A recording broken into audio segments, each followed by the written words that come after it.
آداب، میں ہوں شکیل احمد اور آپ دیکھ رہے ہیں فتح کا فتنہ۔ طارق فتح کے ذریعے جس طرح سے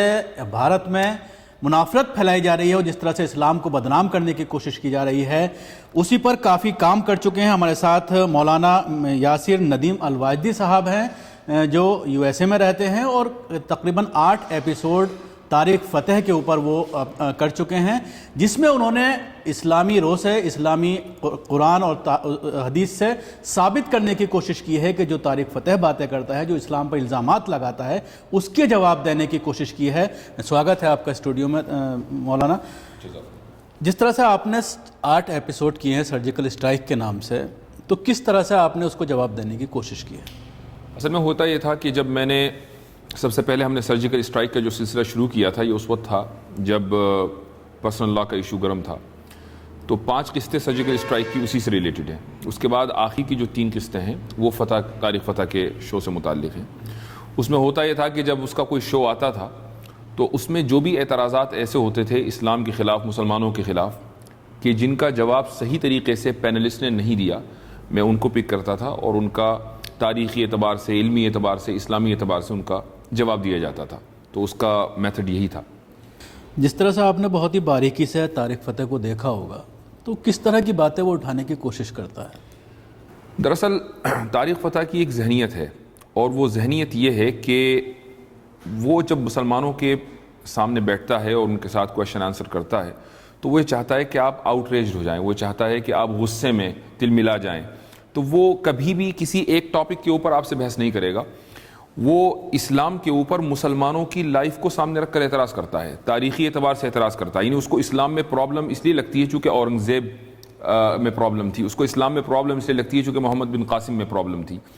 تو بجائے اس کے کہ اسلام کے اوپر گفتگو ہو، وہ مسلمانوں پر گفتگو کرتا ہے اور اس کے ذریعے وہ اسلام کو ٹارگٹ بناتا ہے۔ اور جتنے بھی دنیا میں اس وقت لبرلز ہیں، چاہے وہ سلمان رشدی کی شکل میں ہوں، تسلیمہ نسرین کی شکل میں ہوں، یا دیگر لوگ ہیں جن کو مذہب سے پرابلم ہے، ان کی یہی ایک مینٹالٹی ہے، یہی ان کی ذہنیت ہے کہ وہ فالوورز کو یا اس مذہب کے ماننے والوں کو سامنے رکھ کر مذہب کے اوپر اعتراض کرتے ہیں۔ تو اس ذہنیت کو سمجھنے کی اصل میں ضرورت ہے۔ تو اب کیا کہنا چاہیں گے جو لوگ اس کے شو میں جاتے ہیں، چاہے وہ علماء اکرام کی بات کریں یا کئی شو میں آپ نے دیکھا ہوگا کچھ اس طرح کی خواتین کو بلا کر کے بٹھا لیتا ہے جو پردے کے بارے میں طرح طرح کی باتیں کرتے ہیں کہ اسلام میں کہیں پردے کا اور حکم ہی نہیں ہے، کہیں قرآن میں پردے کا ذکر ہی نہیں ہے۔ تو کس طرح کے لوگوں کو ایک بحث یہ بھی چل رہی تھی کہ لوگوں کو نہیں جانا چاہیے، تو اگر جائیں تو کس طرح کے لوگ جائیں اور کس طرح کی تیاری ہونی چاہیے اس کے لیے؟ میرا اپنا ماننا یہ ہے کہ اس شو میں جانا نہیں چاہیے کسی کو بھی، اور اس کی ایک وجہ ہے۔ وجہ یہ ہے کہ جب آپ اس شو میں جاتے ہیں تو اگر آپ نے کوئی معقول جواب بھی اس کا دیا تو ہوتا یہ ہے کہ سامنے ایڈیٹرز بیٹھے ہوئے ہیں، آپ کا جواب وہ اسکپ کر دیتے ہیں۔ اور ایسا ایک صاحب کے ساتھ ہوا ہے جن کو میں پرسنلی جانتا ہوں، اور انہوں نے یہ کہا کہ میں نے اس کو فلاں جواب دیا تھا اور وہ جواب ٹی وی والوں نے دکھایا ہی نہیں۔ اس کا مطلب یہ ہے کہ اگر آپ غیر معقول بات کریں گے تو اس کو فوراً دکھا دیا جائے گا، اور جب معقول جواب دیں گے اس کو کاٹ دیا جائے گا۔ تو اس لیے ایسے شو کا مکمل بائیکاٹ کیا جانا چاہیے۔ اور جس طرح کے گیسٹ اس میں بلائے جاتے ہیں، کافی لوگ ایسے ہیں جنہوں نے مجھ سے کہا کہ ہم لوگ جانا چاہتے ہیں اور اس کو مدلل جواب دینا چاہتے ہیں۔ انہوں نے کانٹیکٹ بھی کیا، وہاں میل بھی کی زی نیوز میں، اور جو گیسٹ کوآرڈینیٹر ہیں ان سے بات بھی کی، لیکن ان کو نہیں بلایا جاتا، اور کچھ اس طرح کے لوگوں کو بلایا جاتا ہے جو اسلام مخالف باتیں کرتے ہیں۔ دیکھیے، جو آدمی زی نیوز سے کانٹیکٹ کرے گا اور یہ کہے گا کہ میں اس کو مدلل جواب دینا چاہتا ہوں، تو زی نیوز کو پتہ ہے کہ شاید یہ آدمی جواب دے سکتا ہے، اس لیے اس کو بلانا ہی نہیں ہے۔ میں نے طارق فتح کو سب سے پہلے چیلنج کیا تھا، لیکن میری شرط یہ تھی کہ ہم زی نیوز کے اسٹوڈیو سے باہر نکل کر کسی پبلک فورم پر، کسی یونیورسٹی میں، کسی کالج میں جہاں عام گیدرنگ ہو، وہاں پر ڈیبیٹ کرتے ہیں، اور جو ڈیبیٹ کے اسٹینڈرڈ رولز ہیں کہ آپ کے 5 منٹ ہیں، میرے 5 منٹ ہیں، آپ اس میں اعتراض کیجئے، میں اس میں جواب دوں گا، آپ جس لینگویج میں اور جس جگہ اور جو اعتراض کرنا چاہیں وہ کیجئے۔ لیکن اس نے میرا چیلنج قبول نہیں کیا، ٹویٹر پر اپنی بیوی کے ذریعے اس نے جواب دلوایا کہ مجھے یہ ایکسیپٹ نہیں ہے۔ تو اس سے آپ اس کے ذہنی دیوالیہ پن کا اندازہ لگا سکتے ہیں، اور اس سے زی نیوز کے جو فلسفی ہے اس کا بھی اندازہ ہوتا ہے کہ زی نیوز کو اس میں انٹرسٹ نہیں ہے کہ آپ آئیں اور طارق فتح کے سوالوں کا جواب دیں۔ زی نیوز کا انٹرسٹ یہ ہے کہ طارق فتح کے اعتراضات اسلام کے اوپر ہوتے رہیں اور مسلمان بدنام ہوتے رہیں۔ یہ ایک اس کا ایجنڈا ہے، اور اس ایجنڈے کے اوپر یہ چینل کام کر رہا ہے۔ زی نیوز کے بارے میں کیا کہنا چاہیں گے؟ دیکھیے، زی نیوز کی جو فلسفی ہے یا ان کا ایجنڈا ہے یہ بالکل کلیئر ہے کہ جس کے مالک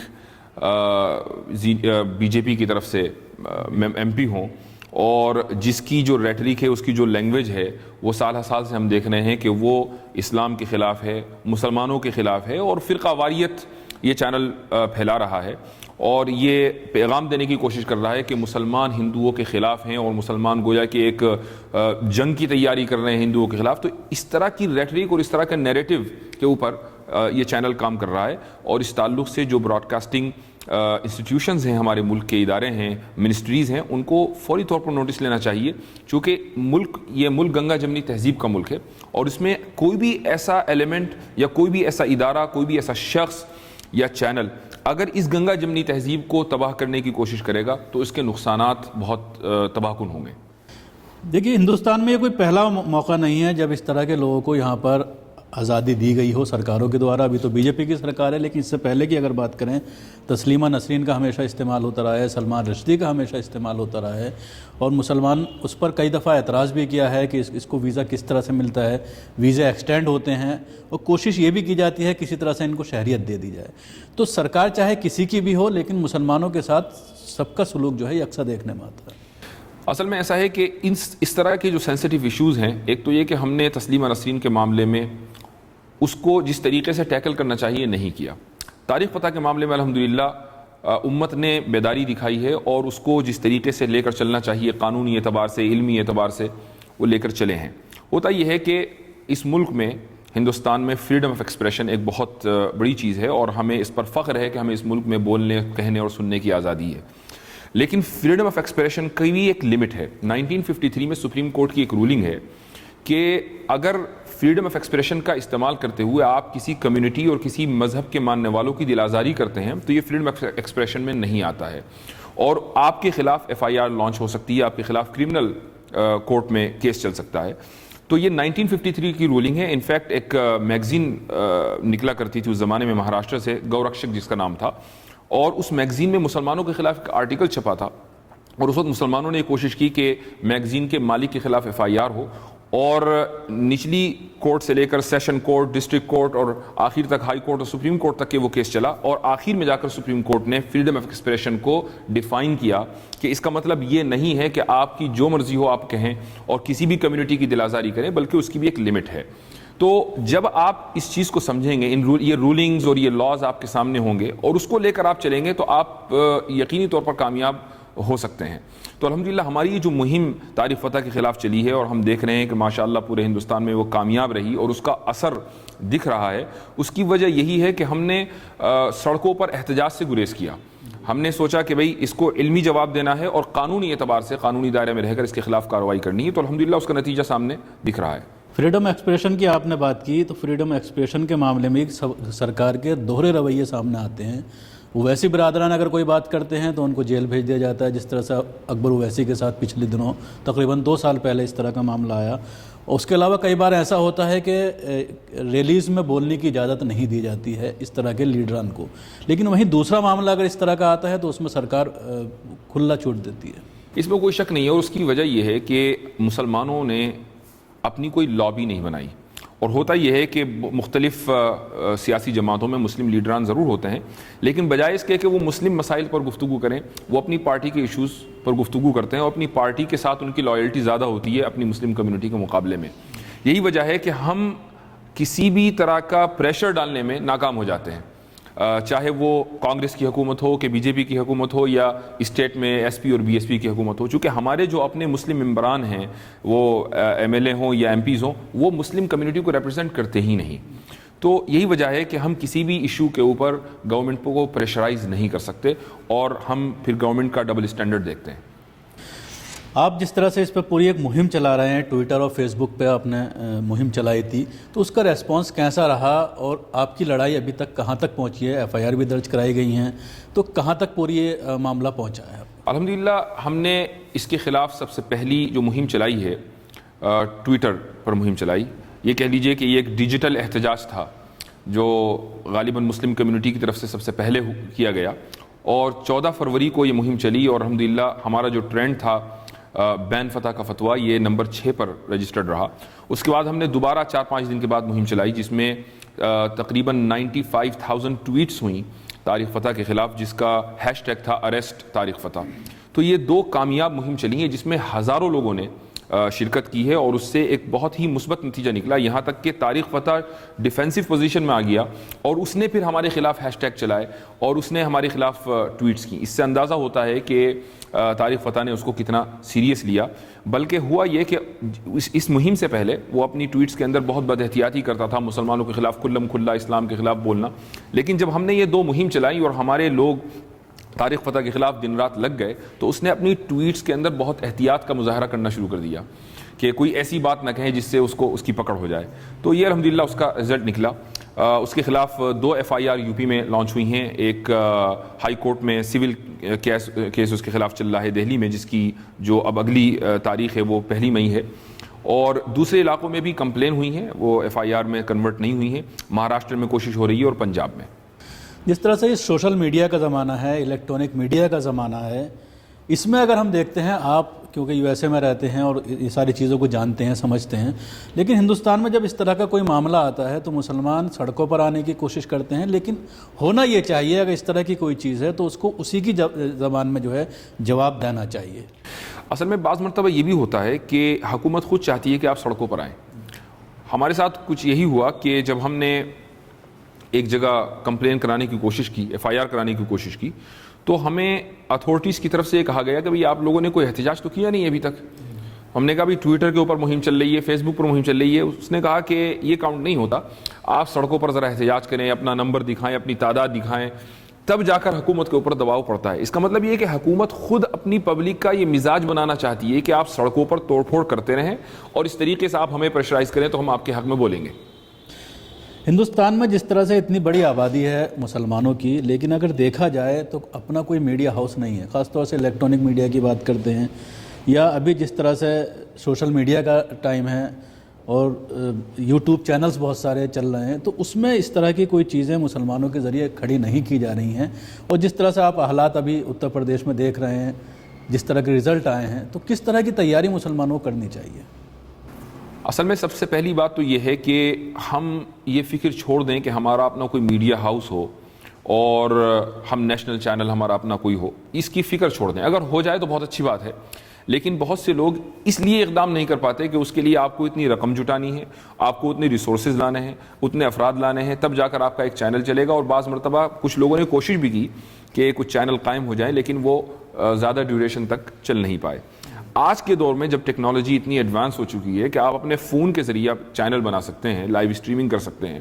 تو مسلمانوں کو اور ایسے ذہنوں کو کہ جو اس ٹیکنالوجی کو سمجھتے ہیں اور مسلم قوم کے لیے درد رکھتے ہیں، ہمدردی رکھتے ہیں، اور ان کو اس طرح کے جو ایشوز ہیں جو میڈیا اٹھاتا ہے اس کے تعلق سے ان کو وہ باخبر بھی ہیں، تو ایسے لوگوں کو آگے آنا چاہیے. یہ ضروری نہیں ہے کہ 10 لوگ ملیں اور ایک چینل بنے، نہیں، آپ اپنا انڈیویجول چینل قائم کیجئے اور جو بھی غلط فہمیاں میڈیا میں پھیلائی جا رہی ہیں اس کا جواب اپنے طور سے دیجئے. اگر آپ اپنی بات میں سچے ہیں اور آپ کی بات لاجیکل ہے تو آپ کی ویڈیوز زیادہ سے زیادہ چلیں گی. بعض مرتبہ جو ویڈیوز نیوز چینل پر آتی ہیں ان سے زیادہ آپ کی ویڈیوز چلیں گی، اور اس کا تجربہ الحمدللہ میں ہو چکا ہے. دوبارہ میں طارق فتح کی طرف آتا ہوں. جس طرح سے اس نے حملہ کیا ہے اسلام کے اوپر، صرف اسلام کے اوپر نہیں، صحابہ اکرام کے اوپر اس نے حملہ کرنے کی کوشش کی. حضور صلی اللہ علیہ وسلم کے بعد جس طرح سے خلافت کا سلسلہ شروع ہوا اس پر اس کے کئی طرح کے بیانات ہیں، تو کیا کہنا ہے آپ کا اس پر؟ دیکھیے، ایک آدمی جو صحابہ کرام تو بات کی بات ہے، اللہ کی شان میں گستاخی کرے، رسول اللہ صلی اللہ علیہ وسلم کی شان میں گستاخی کرے، قرآن کا مذاق اڑائے، تو ظاہر ہے کہ صحابہ کرام کا نمبر تو بہت بعد میں آتا ہے، خلافت کا نمبر تو بہت بعد میں آتا ہے. تو ابھی تک ہو یہ رہا تھا کہ جب طارق فتح کا یہ شو فتح کا فتویٰ شروع ہوا تو مسلمانوں کی ایک بہت بڑی تعداد، بلکہ خود میں بھی یہ سمجھتا تھا کہ یہ ایک بگڑا ہوا مسلمان ہے اور جو اسلام کی اس کو صحیح تعلیمات نہیں ہیں اور اس لیے اسلام کے خلاف یہ غلط فہمیاں پھیلا رہا ہے. لیکن جب میں نے اس کی پرانی ویڈیوز دیکھیں، اس کی جو تقریر یہودیوں کے سامنے ہوئی ہیں یا کینیڈا میں جو مختلف اس کے ٹاک شوز ہیں، اور وہاں سے جو باتیں نکل کر آئیں، اس سے یہ بات کلیئر ہو گئی کہ اس کا اسلام سے کوئی تعلق نہیں ہے. جب اس کو اللہ سبحانہ و تعالیٰ سے پرابلم ہے، قرآن سے اور رسول اللہ صلی اللہ علیہ وسلم سے پرابلم ہے، اور حالانکہ یہ کہتا ہے کہ میں رسول اللہ کو مانتا ہوں، لیکن اس کی ایک اسپیچ ہے یہودیوں کے سامنے اور میں اس کو کوٹ کرنا چاہوں گا. ایک پورا ایک کلٹ ہے ایتھیسٹ کا، جس میں ایان ہرسی علی امریکہ سے ہیں، ماجد نواز انگلینڈ سے ہیں، اور اسی طریقے سے سلمان رشدی، تسلیمہ نسرین. یہ یہودیوں کے سامنے گفتگو کرتے ہوئے ان لوگوں کے بارے میں کہہ رہا ہے کہ یہ سب لوگ اسلام میں ریفارم چاہتے تھے، لیکن ریفارم نہ ہونے کی وجہ سے یہ اسلام چھوڑ گئے اور ایتھیسٹ بن گئے، ملحد بن گئے. تو اس نے یہودیوں کے سامنے یہ اعتراف کیا کہ اگر آپ کسی بھی چیز میں ریفارم چاہتے ہیں تو آپ کو اس چیز کا حصہ بنے رہنا پڑے گا. اور مثال دی کہ اگر آپ فٹ بال کھیل رہے ہیں اور آپ یہ چاہتے ہیں کہ آپ اپنا گول بچائیں، تو جب تک کہ گول کیپر وہاں کھڑا نہیں ہوگا تو گول کیسے بچے گا؟ اس کو وہاں کھڑا رہنا ضروری ہے جب تک اگر اس کو گول کی حفاظت کرنی ہے. اسی لیے میں اسلام میں موجود ہوں تاکہ میں اسلام کا میں ریفارم کر سکوں. تو اس کا مطلب یہ ہے کہ یہ صرف ایک طرح کا مظاہرہ کر رہا تھا مسلمان ہونے کا، لیکن حقیقتاً یہ مسلمان نہیں تھا. تو کیا کہہ سکتے ہیں کہ یہودی کا ایجنٹ ہے پوری طرح سے یہ؟ اب یہ تو خیر اللہ تعالیٰ ہی بہتر جانتے ہیں کہ ایجنٹ کس کا ہے، اور اس میں کوئی یعنی بعید بھی نہیں ہے یہ بات، چونکہ آج کل جو حالات ہیں وہ یہی ہیں کہ مسلمانوں کو کوشش یہ ہے غیر مسلموں کی یا اسلام دشمن طاقتوں کی کہ مسلمانوں کو مستقل کنفیوز رکھا جائے، ان کو ایسے ایشوز میں بزی رکھا جائے کہ جن کی کوئی اہمیت نہیں ہے. آج کی تاریخ میں محمد بن قاسم کی کوئی اہمیت نہیں ہے، اورنگزیب کیا تھے اور کیا نہیں تھے اس کی کوئی ویلیو نہیں ہے. جو چیز 1000 سال پہلے ہو چکی ہیں اس کو آج ڈسکس کرنا، اور وہ بھی ٹی وی شوز میں بیٹھ کر، یہ مسلمانوں کے لیے اس کی کوئی اہمیت ہے نہیں. لیکن مسلمانوں کو ان نان ایشوز میں الجھا دیا گیا، اور یہی اصل میں اسلام دشمن طاقتوں کا ایجنڈا ہے، اور ہمیں اس چیز کو سمجھنے کی ضرورت ہے. اور ہوتا یہ ہے کہ جب اس طرح کی باتیں ٹی وی پر یا کہیں ہوتی ہیں، ہم سڑکوں پر آ جاتے ہیں اور احتجاج کرنا شروع کرتے ہیں. ہمیں اس کو اوائڈ کر کے علمی انداز میں اس کو کاؤنٹر اٹیک کرنا چاہیے. تو آپ کس طرح سے اس کے اگر آپ نے اس کے شوز کو جس طرح سے دیکھا ہے قریب سے، جیسا کہ آپ نے کہا یہ بار بار اپنے سوال بدلتا ہے اگر کوئی اس کو جواب دینا چاہتا ہے. حالانکہ اب سننے میں یہ بھی آ رہا ہے کہ اس کو یہاں سے بھیج دیا گیا ہے، لیکن ویزا ایکسپائر ہو گیا تھا، ہو سکتا ہے دوبارہ ویزا لے کر کے وہ واپس آئے. لیکن اب یہ شو تو سٹاپ ہو گیا ہے، شاید 2 ایپیسوڈ جو تھے اس کے اگر جو ریکارڈڈ ہیں وہ اس کو چلائیں گے، لیکن ایسا لگتا نہیں کہ اب ان شو کو بھی وہ چلائیں گے. تو اب آگے کس طرح کی رننیتی اپنانی چاہیے؟ یہ الحمدللہ ایک بہت اچھی خبر ہے کہ حکومت ہند نے اس کو ملک سے باہر بھیج دیا ہے. لیکن ظاہر ہے کہ ملک ڈیموکریٹک ہے اور یہاں پر کوئی بھی شخص ویزا لے کر آ سکتا ہے، تو اس بات کا امکان ہے کہ یہ دوبارہ آج نہیں کل 5 مہینے بعد 10 مہینے کے بعد دوبارہ آ جائے. اور یہ بھی کوئی ضروری نہیں ہے کہ فتح کا فتویٰ نامی جو شو ہے یہ پرماننٹلی بند ہو گیا ہو. اگر اس کے ہوتا یہ ہے کہ عام طور سے ٹی ویز پر جو بھی شوز آتے ہیں ان کا ایک سیزن ہوتا ہے، تو وہ ایک سیزن ہے یہ 11-12 شوز کا، وہ ختم ہو گیا، اب اگلا سیزن اگلے سال آئے گا 2018 میں. تو یہ اس بات کی پاسبلٹی ہے. اس لیے ضروری یہ ہے کہ جو قانونی کارروائی چل رہی ہے وہ چلتی رہے تاکہ پرماننٹلی شخص کے اوپر بین لگے، اور یہ جب بھی ملک واپس آئے، ہندوستان واپس آئے اور اس طرح کی حرکتوں میں ملوث ہو، اس کو فوراً گرفتار کر لیا جائے. تو ہم انشاءاللہ اپنی یہ جو قانونی مہم ہے اس کو جاری رکھیں گے. اور علمی اعتبار سے اس نے ابھی تک جو اعتراضات کیے ہیں جو فتح کا فتویٰ میں نہیں ہے بلکہ دیگر شوز میں ہیں، این ڈی ٹی وی پر ہیں، زی نیوز پر ہیں، یا کسی اور چینل پر ہیں، یا مثلاً آپ کی عدالت میں اس کا ایک شو ہے، تو ان چیزوں کو، ان اعتراضات کو سامنے رکھ کر جو سرجیکل اسٹرائکس کا سلسلہ ہے انشاءاللہ ارادہ ہے کہ اس کو جاری رکھا جائے گا جب تک کہ اس کے سارے اعتراضات کا ہم جواب نہ دے دیں. مولانا اگر ہم بات کریں اس کے جس طرح کے اعتراضات اس نے اٹھائے ہیں، خاص طور سے خواتین کو لے کر بڑا ہنگامہ انڈیا میں آپ نے دیکھا ہوگا پچھلے دنوں میں ہوا، جس طرح سے مسلم پرسنل لاء پر اٹیک کرنے کی کوشش کی گئی حکومت کے ذریعے، اور انہی ایشوز کو کئی شوز میں اس نے اٹھایا. کچھ خواتین کو وہاں بٹھا کر کے کہا کہ اسلام میں پردے کا کوئی ذکر نہیں ہے. 2-3 خواتین تھیں جو کہہ رہی تھیں کہ صرف آنکھوں کا پردہ ہے، وہ بھی مردوں کے لیے. اصل میں ہوتا یہ ہے کہ جو پینلسٹ وہاں جاتے ہیں وہ اصولی گفتگو نہیں کرتے بلکہ وہ اس کے بچھائے ہوئے جال میں کا شکار ہو جاتے ہیں. اگر کوئی یہ کہتا ہے کہ اسلام میں پردے کا ذکر نہیں ہے تو آپ سب سے پہلے اس سے سوال یہ کریں کہ اسلام کی بنیادیں کیا ہیں.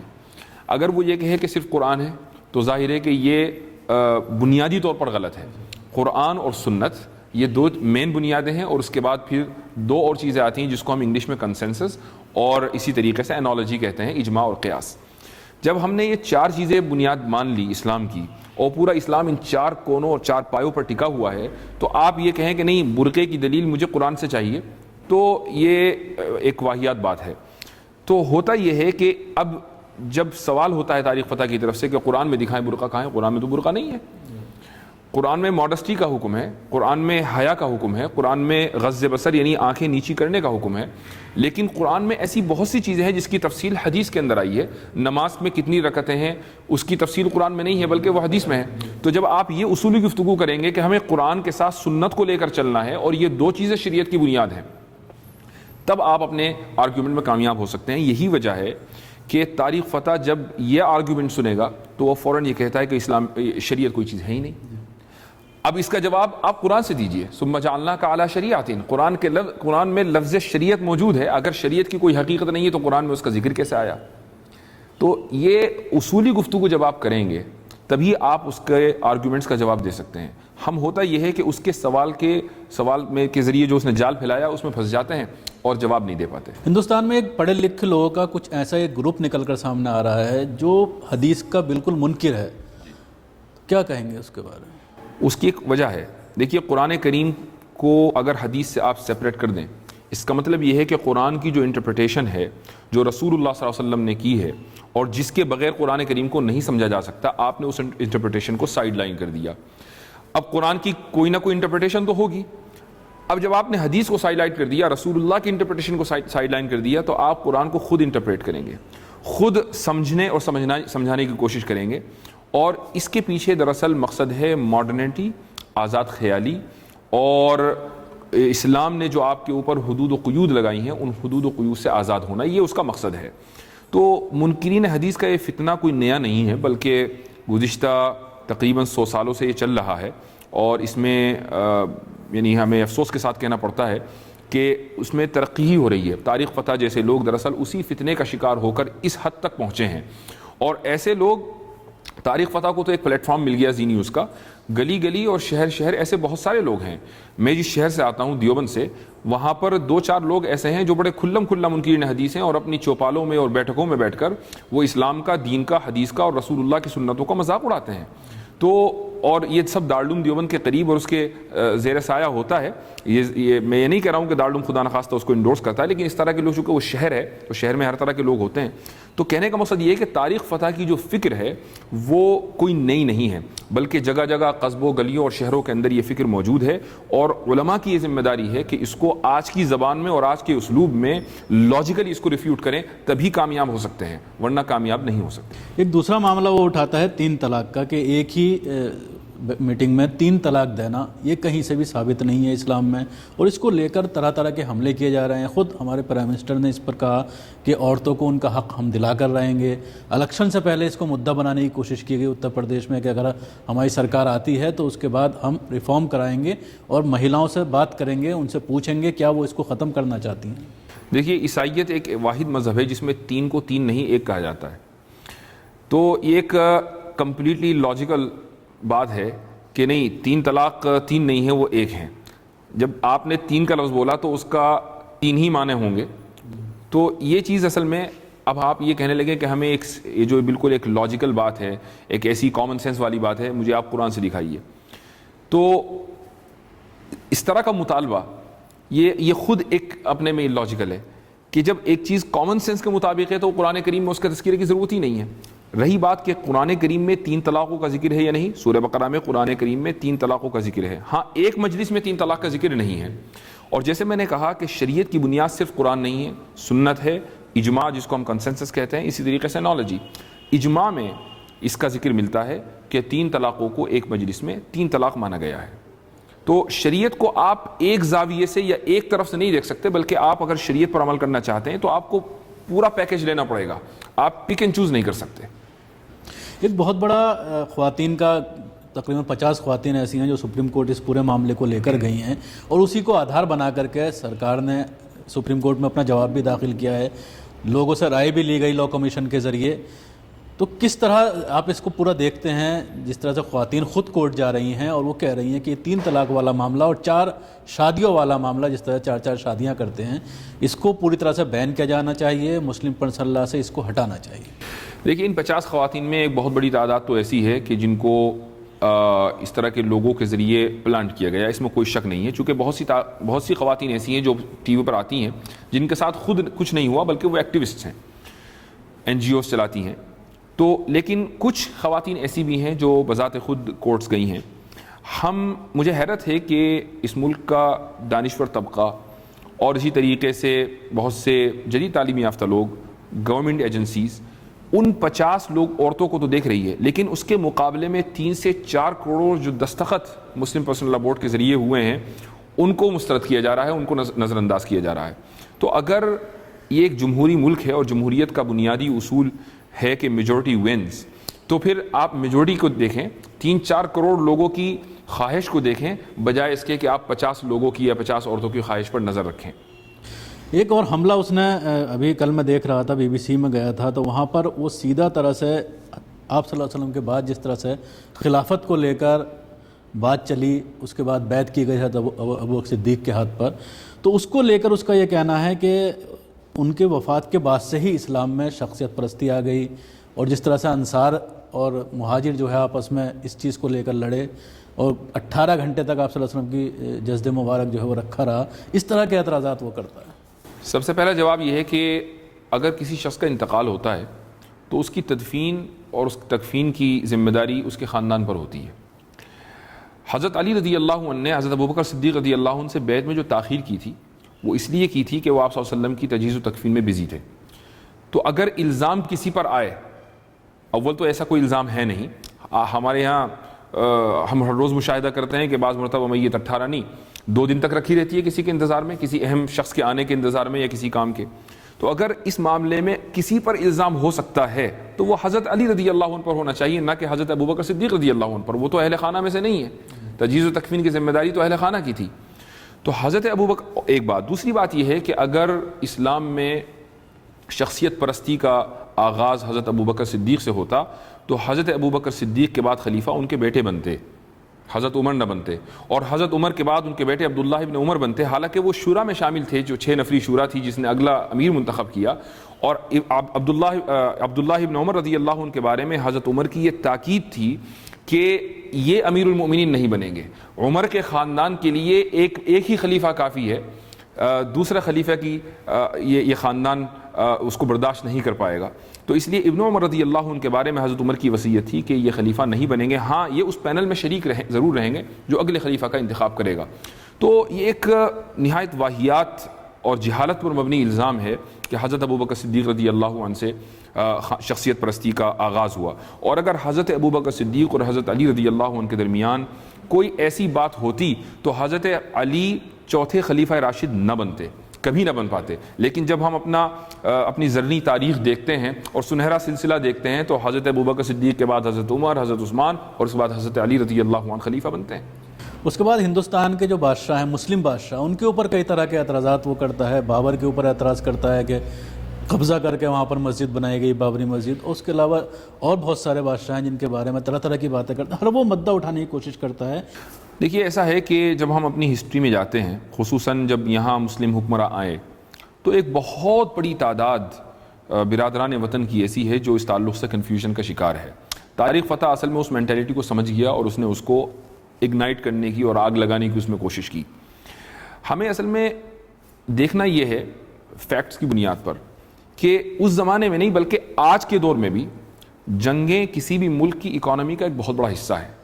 آج امریکہ سپر پاور اس لیے ہے چونکہ وہ بہت سی جنگوں کے اندر ملوث رہا ہے اور اس نے پوری دنیا میں ہتھیار سپلائی کیے ہیں۔ اس کا مطلب یہ کہ جنگ اکانومی کا ایک بہت امپورٹنٹ فیکٹر ہے۔